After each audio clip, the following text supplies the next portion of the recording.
Pinupuri ka namin, O Diyos, Ama, Anak, at Espiritu Santo.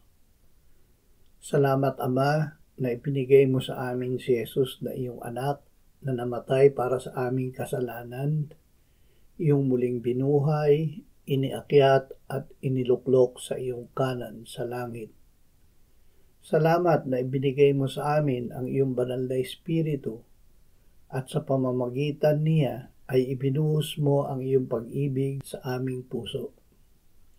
Ama, sa araw na ito ay muli naming tinatanggap ang iyong anak. Nasa kanya ang buhay na walang hanggan at ang kasaganaan nito.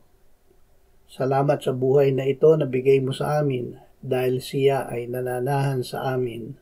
Amen.